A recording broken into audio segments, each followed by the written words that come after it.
Um, Hi everybody, it's Misty coming to talk to you again about religion. Guess what's happened since the last time I talked to you? We started it. It's happened. We've started the war of the century. It's a religious holy war. I don't think anybody can argue that, except for the people that maybe say that America is not a Christian nation. It is fundamentally secular because of the separation of church and state. But as Donald Trump, since he came back into office, has repeatedly reiterated that we are living in a Christian nation, and the founding fathers were Christian. Their fundamentals of the Constitution were based on Christian morals and values and ethics. So what we have is it's a secular government, but a Christian society. And we've teamed up with the Jews. Now, I know everybody hates the Jews. If you've watched any of my videos before, you know that I have a soft spot for the Jews. I don't like anti-Semitism. I refuse to entertain it, even though I know that it fundamentally starts with some lies. But all of the Abrahamics start with lies. Buddhists, they worked hard at coming up with truths in their writings that are difficult to dispute. But the fact that the Jews started with making men out of dirt and eliminating women from having babies, that's a lie. The fact that God created all humans in His image is wrong, because how can He be a woman, have the image of a woman, look like a woman, unless he's trans? We'll do a video about Tellurico later. You don't have to be a biblical scholar to know that God is, the way Tellurico described, non-binary. All you have to do is read the first chapter on the first page, and it verifies that. So I don't know why. We'll get into Tellurico's theory later, but if you read the first chapter, of course he's non-binary because he created life, but he goes by he, him pronouns. It's all fucked up, but, you know, they did that. And then Christianity added some more lies with the virgin birth and the human reanimation. I'm glad that everybody's all done with Easter. I didn't want to make this video on Easter or in the Holy Week before. But I did dye some Easter eggs. Wait, can you see it? There they are. I was told that you could dye Easter eggs with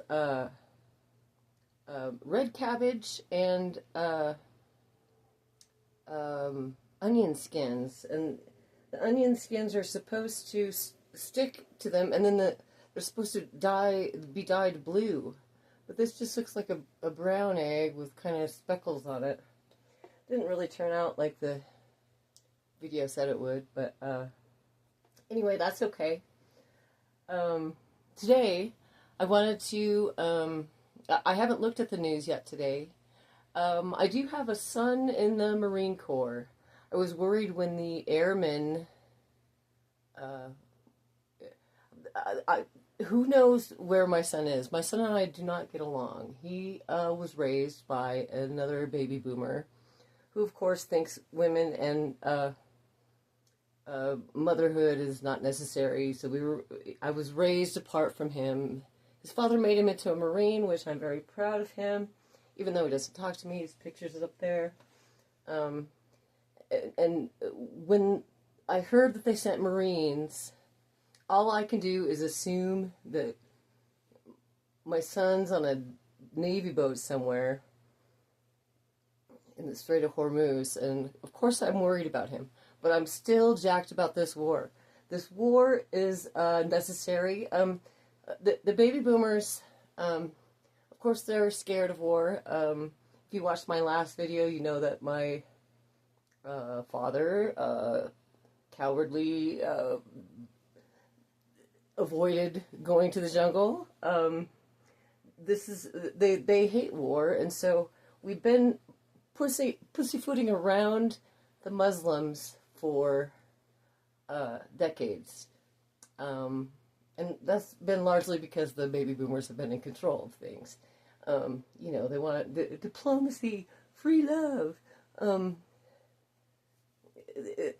I really can't wait till the world will improve once they're all gone, and their time is the time is coming soon.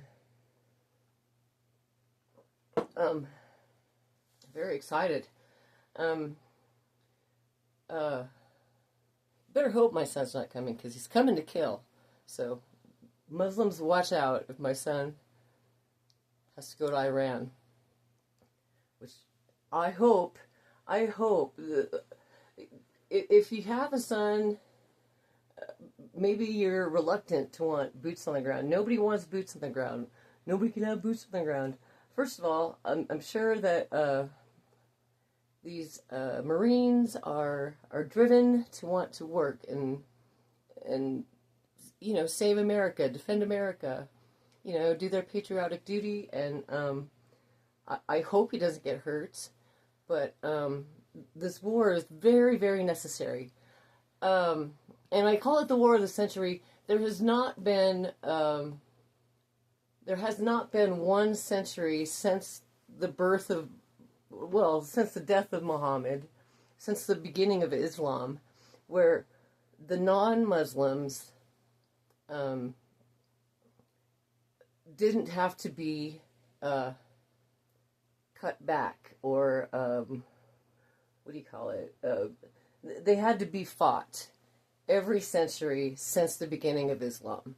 And the reason why is because they're barbarians. They're barbarians. They're savages. They're people that can't be negotiated with. And it doesn't matter if you're Christian or not. It just matters that you're non-Muslim. If you're non-Muslim, they have already declared war on you, and they will keep going to war with us again and again and again and again until the last Muslim has died. So it is our responsibility, and if you don't consider yourself a Christian, I'm an atheist, as far as, well, I believe in a God, but just not the Abrahamic God. If you're not a part of Christian theology, or you don't buy into it, I don't blame you, I don't either, but I'm on the side of the United States, the Christians, essentially, and I'm glad that we're putting the Muslims in their place. It has to happen, and it has to happen every single century. Now that the boomers are not, very few of them will even be generals, they don't have control of the population as much as they did in the last 50 years when the Muslims have been running over the United States and the world, really. King Charles has been compromised. Britain has been Islamified. Australia has been Islamified. The only country that's putting up a fight against them, of course, is the United States, me, us, and, of course, Israel. And everybody's pissed at Israel. I think it was almost 2 years ago now that I made this video about Candace Owens. And I was trying to, in that video, I was trying to explain to Candace that all the writers of the Bible are Jews. How can a Catholic person, be against the Jews when all the disciples are Jews? Jesus was a Jew. Everybody important in the Bible are Jews. How can you justify your anti-Semitism? And I don't know. Besides the fact that she wants to fuck Kanye West, that's where I believe it started. When her and Kanye went to Paris together, very romantic. That's when her anti-Semitism started and escalated. But what I've seen is such an escalation of anti-Semitism in other Christians, Catholics especially. Megyn Kelly is being anti-Semitic, and people are suspect of APEC, whatever you call it. They don't like the Jews giving money to the United States, so that congressmen and so that they can influence people to have a friendly rapport with Israel. Anti-Semites do not want money from AIPAC, and it's some sort of a sinful thing to accept money from AIPAC. Why? They're paying you for your alliance. Now, I think it's great that they're willing to pay for an alliance. What the Muslims are doing are forcing submission, or like in England, they're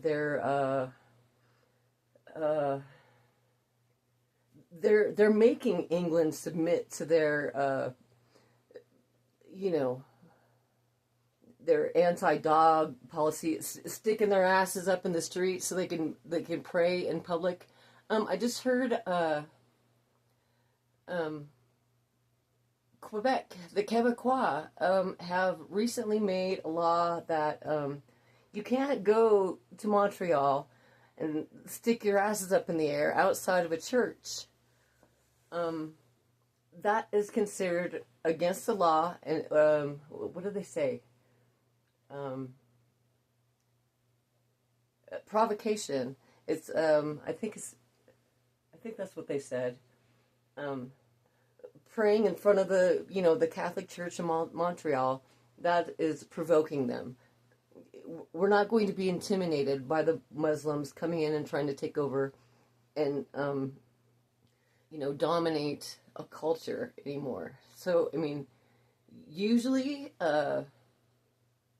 Canada pushes out on everything. They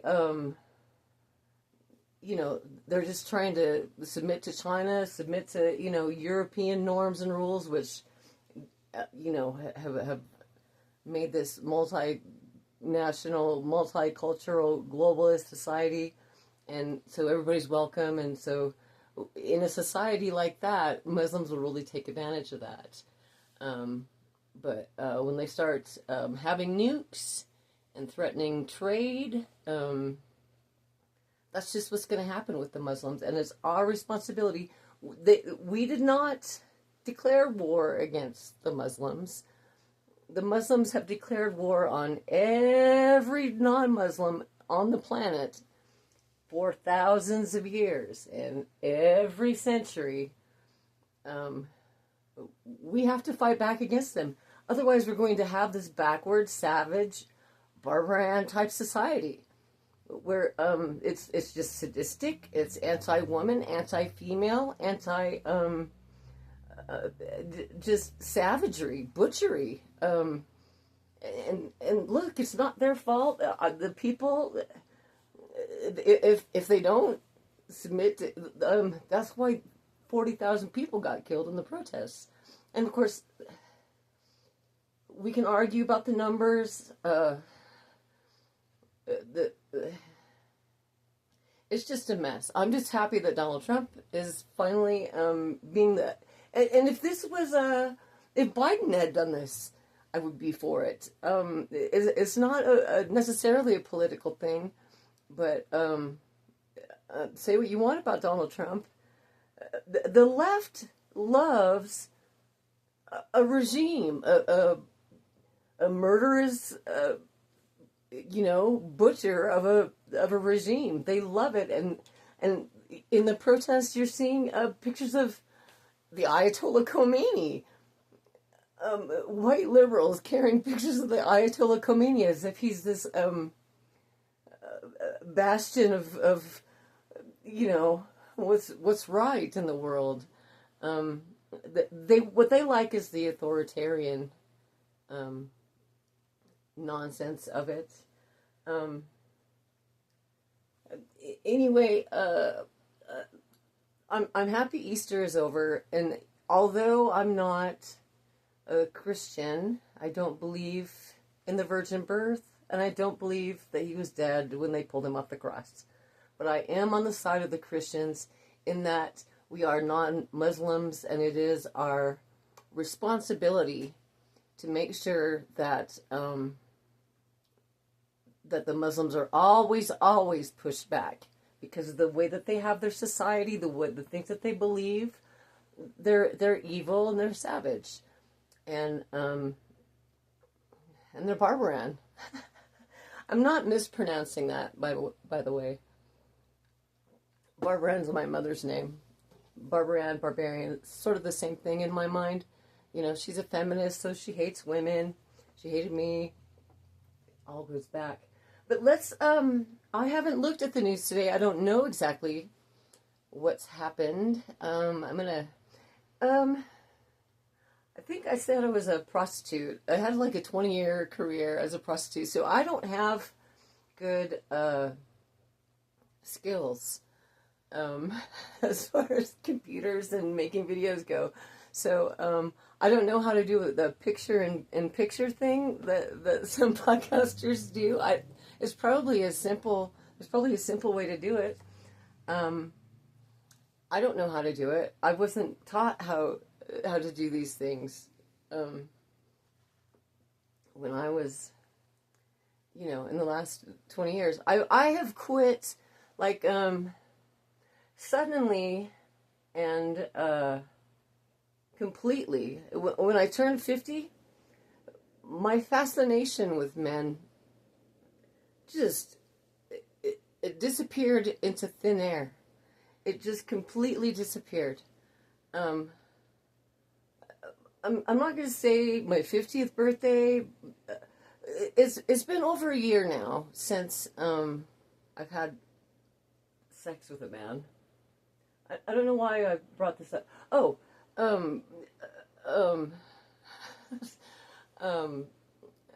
but it doesn't matter how long I'm celibate for. I will always be looked at as a whore by everybody. There's no redemption for whores. The OnlyFans girls, there's millions of them now. We're really going to have to confront the issue of the fallen woman someday, but we'll get into that another time. But to go back to my parents, you can't accept money from people.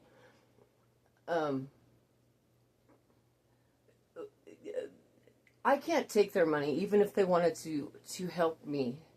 If they wanted to help me,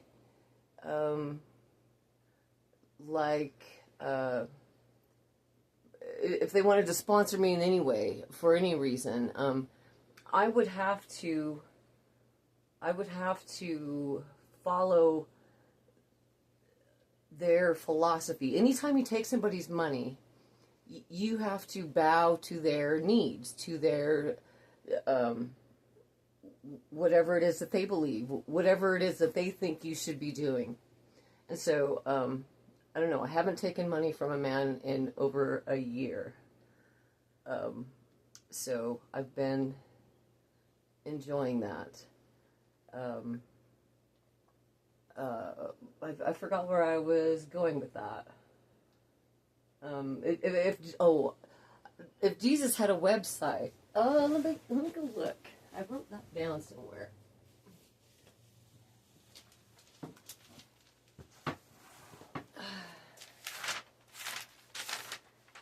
I asked the computer if Jesus had a website.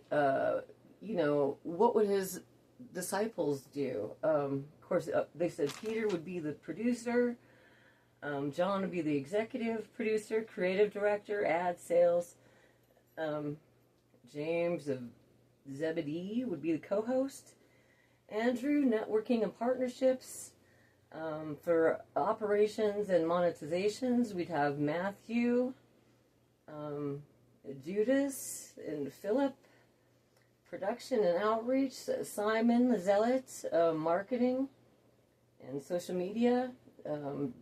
Thomas, editor and quality control. Bartholomew, content strategist and researcher. I need help. I need help on this site a lot. I have a lot of things that I need help with that I can't do on my own. But I have this type. I have a type. I married a dirt worker, a heavy equipment operator. I've had a heavy equipment operator boyfriends, both Christian and non-Christian.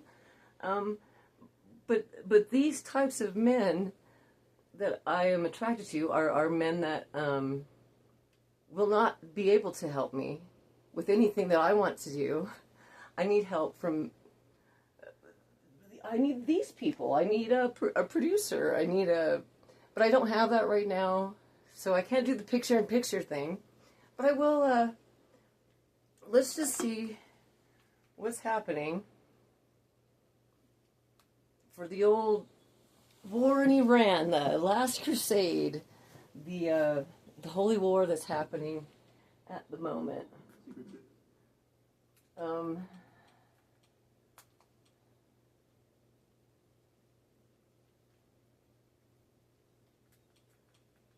You'll have to just bear with me. I'm not good with technology. I never have been.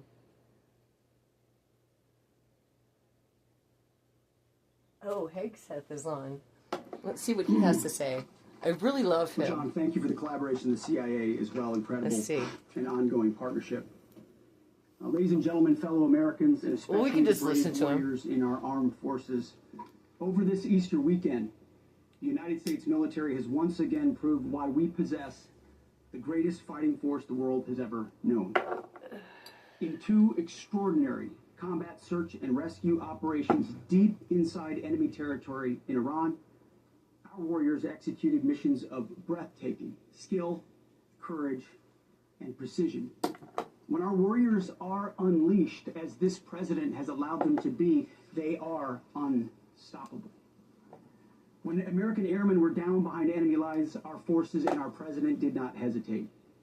Special operators supported by elite air crews and intelligence professionals moved swiftly and decisively into treacherous mountain terrain under the constant threat of Iranian forces closing in. Ultimately, it was an impotent Iranian threat. And today, as the CIA director mentioned, Iran's military, and we know this, is embarrassed and humiliated, and they should be.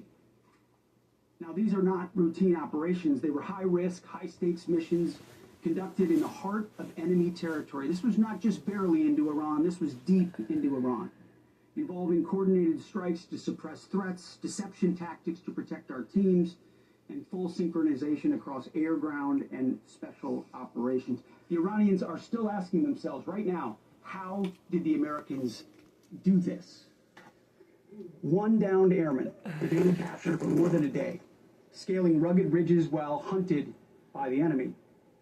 When he was finally able to activate his emergency transponder, his first message was simple, and it was powerful. He sent a message: God is good.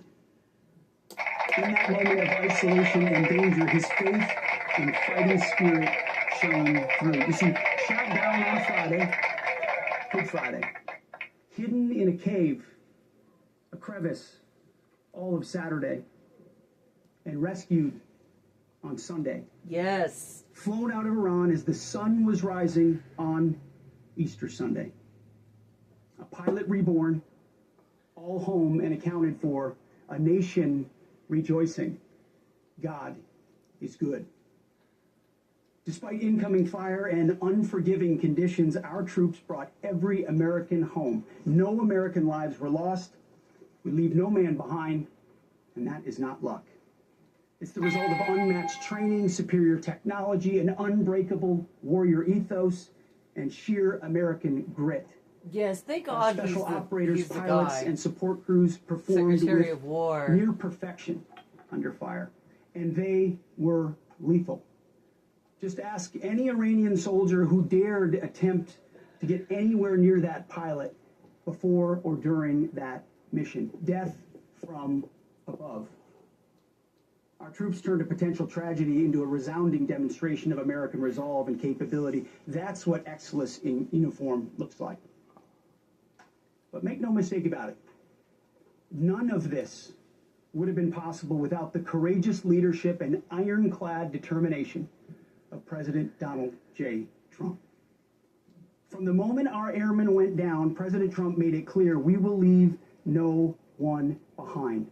The first mission, the first of two, was an audacious daylight thunder run right up the middle. It was authorized in less than 2 hours from that pilot going down when we knew where he was.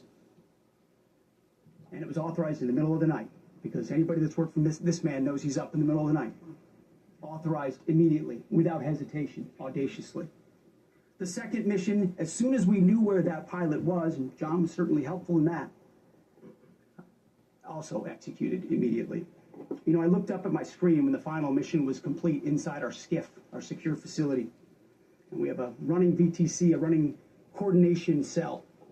And the top of it read 45 hours and 56 minutes. For 45 hours and 56 minutes, we held that call open for coordination. From the moment our pilots went down, our mission was unblinking. The call never dropped, the meeting never stopped, the planning never ceased. The president demanded rapid, decisive action. He backed our military with the full weight of his resolve, refusing to let enemy propaganda or tactical setbacks deter us. See, and that's what you got to do. You can't pussy around with diplomacy and peace and free love. This is not a boomer tactics. You know, the left's tactics is not going to work for something like this. Happy the guy was rescued. I guess I was worried that they'd send my son out for something like that. He's a recon. I mean, I don't know the ins and outs of his job. Like I say, you know, his father raised him to hate his mother, so he hates his mother. That's okay. I still love him. But and I was worried about him when this all went down. But I'm glad they got him out. Let's see what else we have for.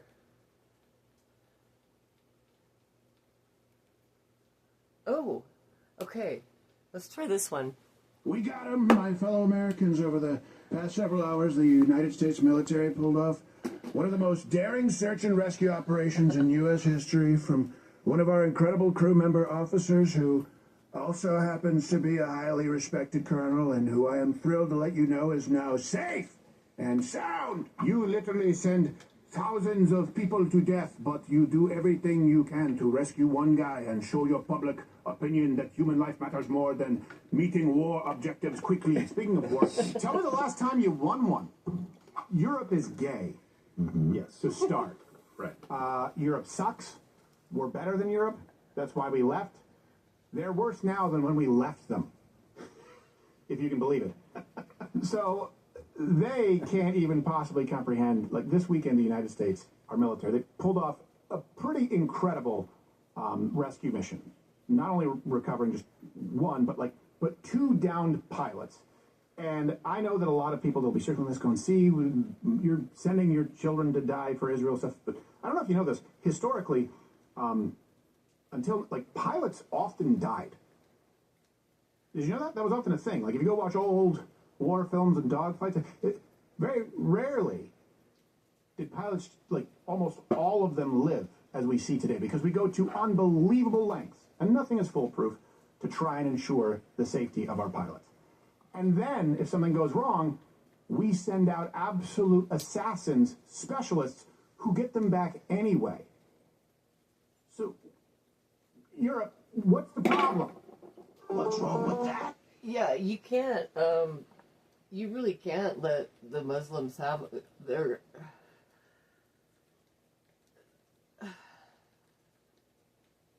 What they do to torture a hostage is... Assassins, specialists, who get them back anyway. So, Europe, what's the problem? What's wrong with that? What's the problem?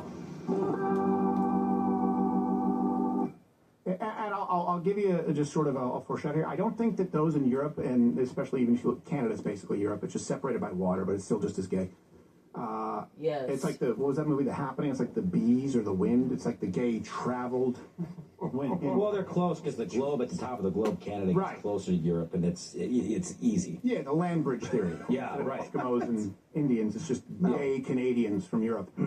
The ice shelf. Alberta notwithstanding, that's okay, you guys are cool. They don't value human... Look, 5% of all deaths in Canada are euthanasia. Look at what's going on in Europe. They don't value human life to the same degree that we do, so they can't understand why our military would go in and save our own people. So that's the one group we're talking about right now. Not too happy about this rescue mission. The gay Europeans.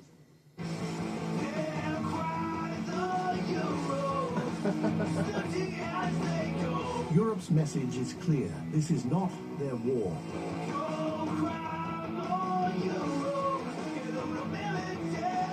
Yeah. We are unstoppable. That's fun. It's been in my head all morning now.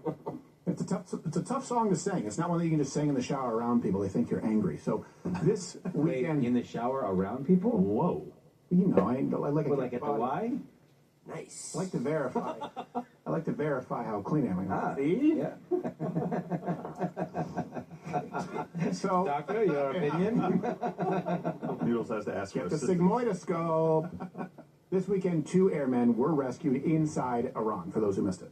This was an incredibly complex and dangerous operation for the rescue team and for that missing Air Force aviator who had evaded capture behind enemy lines for days. But in the end, the news we had all been hoping for, that the second crew member is now out of Iran, seriously wounded, according to the president. But he ABC is is safe. saying that. Now, you know when people say, hey, can we find when the left says they want to find common ground with you, and that includes most of gay Europe, they're lying to you. Because this is where we should find common ground, like, Yeah. hey, right? Great? American. Right? Fantastic. Isn't this fantastic?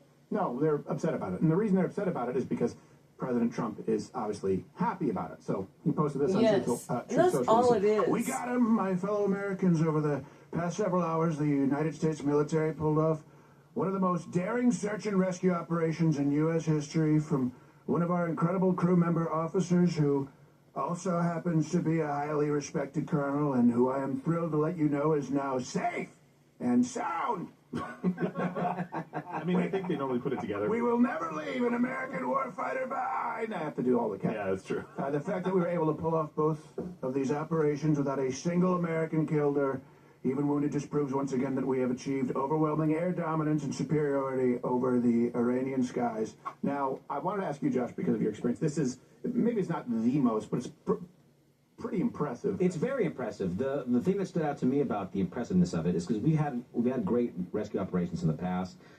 Stuff like the Lone Survivor story with Marcus Luttrell. We've had Jessica Lynch in Iraq. The Battle of Mogadishu. Yeah. But with this operation, the most impressive thing is 0 casualties on our side.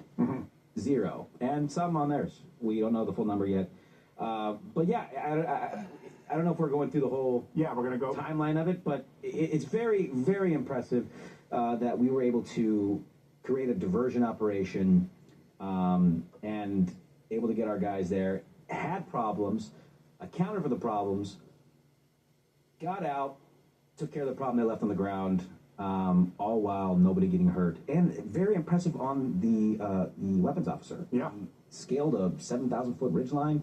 Jeez. Probably not, I don't think he climbed 7,000 feet. He was probably somewhere along the ridgeline already. But still, very impressive. Almost got hit a couple times, a couple near misses. And Stop bragging, said Europe. So this is. You think you're so good because you save your soldiers? Yeah, we do. That's some kind of Finnish. Because that's who we are. That's our culture. People say we don't have culture. That is our culture. General McKenzie said this on, I think, ABC this weekend. He said it takes a year to build an aircraft, but it takes 200 years to build a military tradition where we do not abandon our soldiers. Right. And that doesn't hit deep with you. I don't know what else. Well, Europe can't understand that, I guess. Well, we'll get some of the... So on Friday was the F-15 was shot down. The pilot was located, extracted immediately. Like you said, it was 36 hours the weapons officer was hiding the mountains. At least, yeah. 36. There's going to be a movie, I'm sure, at some point. More. Yeah, I don't know if Alan Richardson can fit in that 15, but...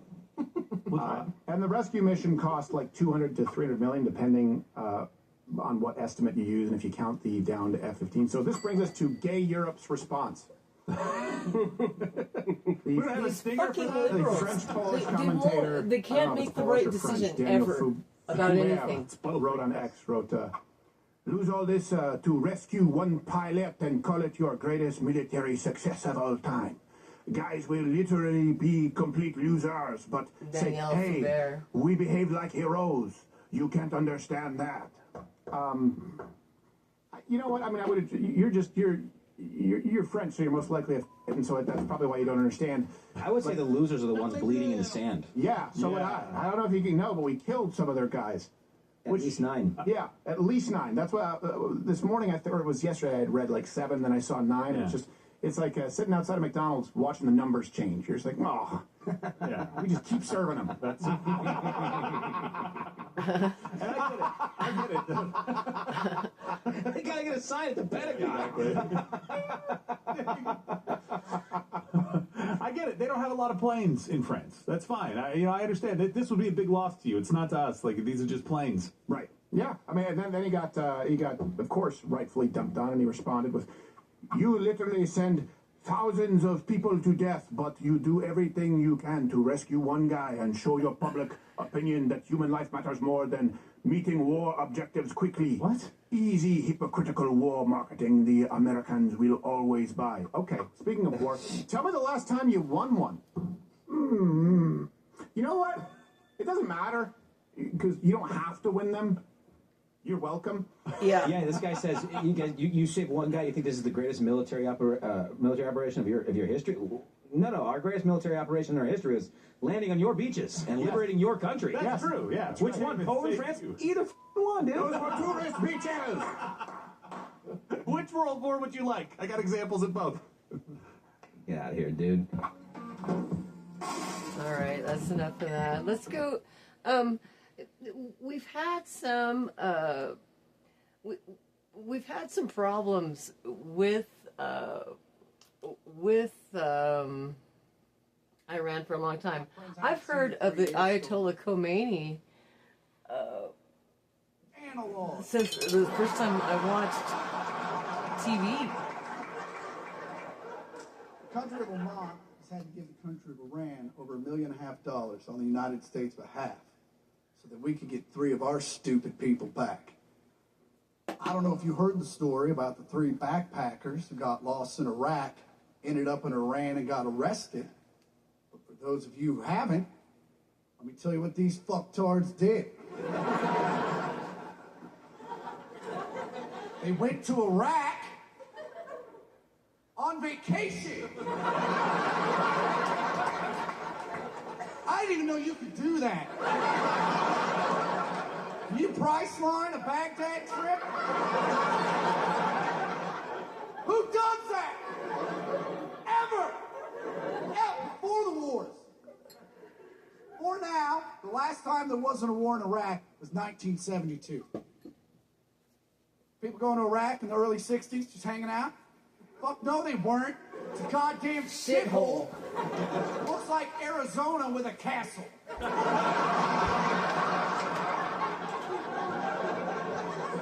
All right? get it. I get it to an extent. I understand the fraternal aspect of trying to one-up your Dungeons and Dragons friends. Right? Get back from your Iraq trip. They just got back from the Grand Canyon. They're talking shit. You're like, oh yeah, I went to Iraq. Pick one and suck it. I get that. Had the fuck-tardery ended with them going to Iraq, they'd have been fine. But then they decided to go to the Iraq-Iranian border, where even the locals were like, hey, fucktards. Right? It's a universal term. Over there, it's like, ooh, fucktard or some shit. I don't know what it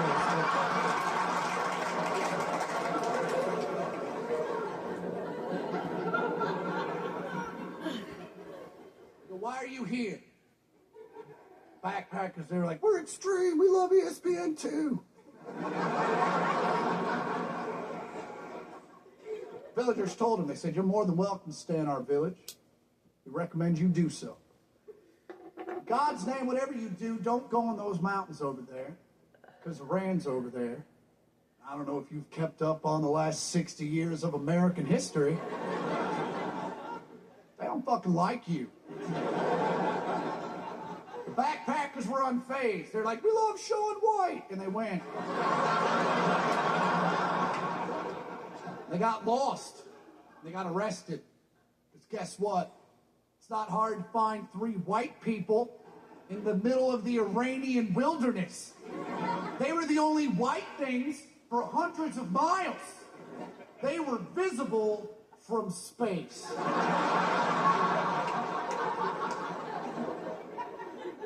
Their parents asked our government to go get them. And our government basically said, you go get them, you raised fucktards. Which every family does. Every family has a fucktard in it. And if you can't think of who it is, it's you. All right, I can relate to that. I'm certainly the fucktard of my family, aren't I, Mom and Dad? Okay, Chris Porter, I think, oops, sorry. I think he's liberal. He's from Kansas, which is a red state, but he's got some pretty liberal opinions, and he's had a makeover. I like him. I've watched all of his specials.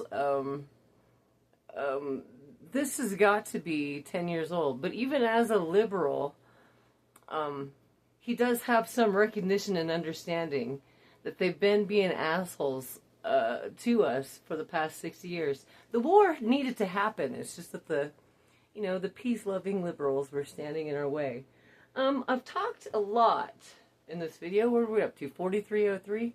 Nobody's going to watch the whole thing. Maybe one person will watch the whole thing. But,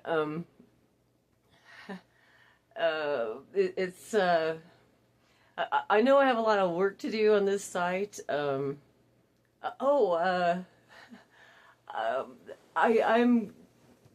thinking about using should I get a TikTok or something? I don't know how to use social media. I really don't. I didn't spend, my time as a hooker was spent on Backpage. And when I was on Backpage, I would write ads. Actually, the first time I worked was back in 06 or 06. I was writing ads in just a local personals ad. And then I got savvy to making a Backpage ad. But I never got into... I haven't done any porn because, like I say, I don't like porn. I never have liked porn. I think porn is ridiculous. My parents like it, but I never have. I think it's humiliating. I think it's degrading. But my mom's a sadist. She's a savage. She's a Barbaran. A lot of people are into it. I'm not into it. I don't do OnlyFans.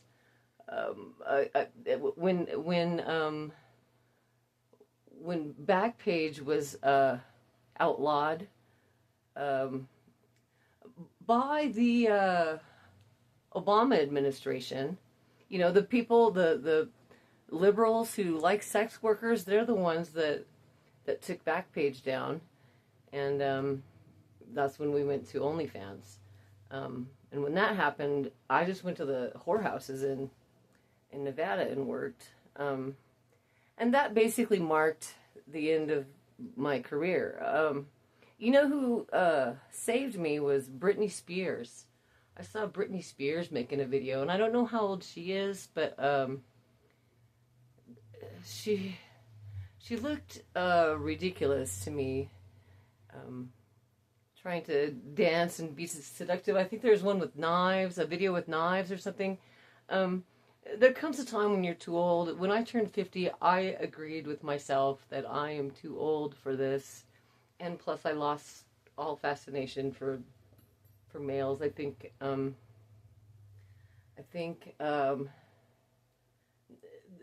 I'm convinced that they just don't have my interests in mind. And that's, look, we're still in the battle of the sexes, but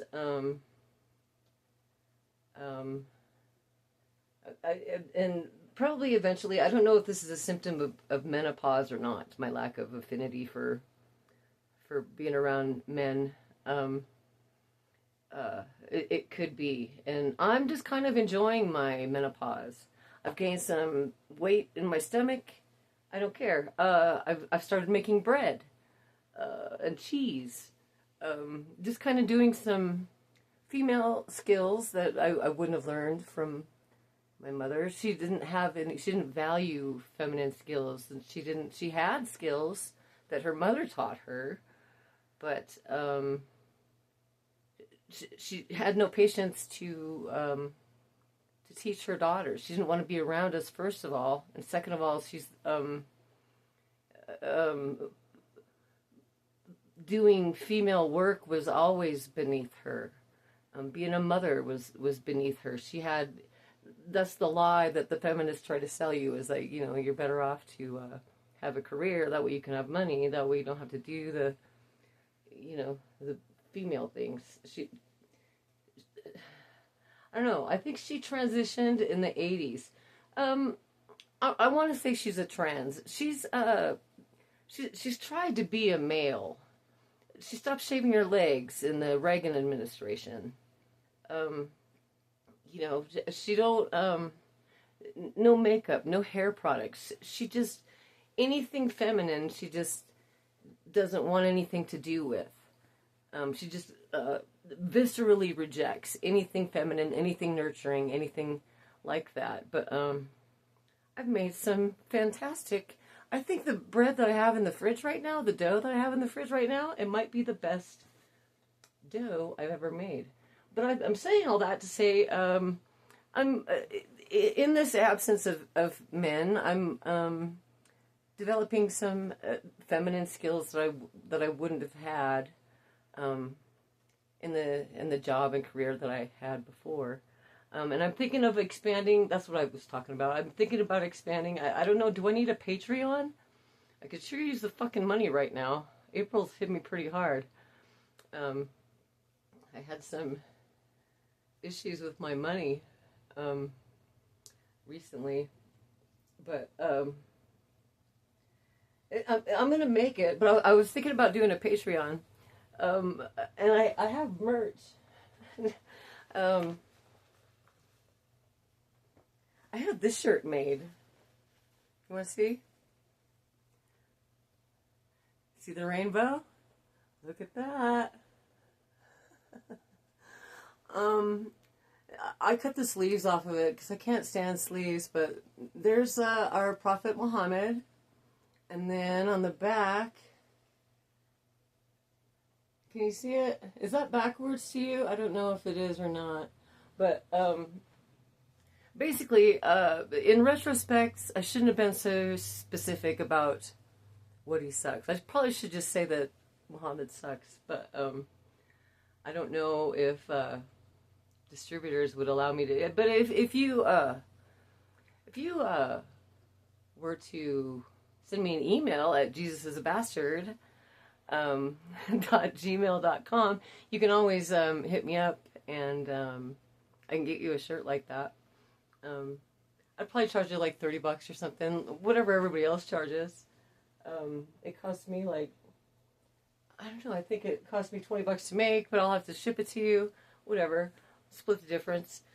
Let me make a profit. I don't know. I haven't verified myself on Patreon yet. I don't know if that's something I need to do or not. I think they want you to make daily content, which is something that you know if you're a subscriber of mine, that making things on a regular basis is kind of difficult for me. I've been sort of self-conscious about what I look like. I have gained some weight. I'm not the pretty young girl that I used to be when I was working. So I'm, probably a little self-conscious of myself. So it takes a lot of guts for me to make a video. But I'm glad that you've watched. Thank you for subscribing. I have 65 people that have subscribed. Thank you for doing that. We talked about a lot today. I have a lot that I want to get to. And the next one I think I'll do is Tellurico. And then I have to do one after that about Jordan B. Peterson. I just wrote some notes on that this morning. He doesn't seem to be able to separate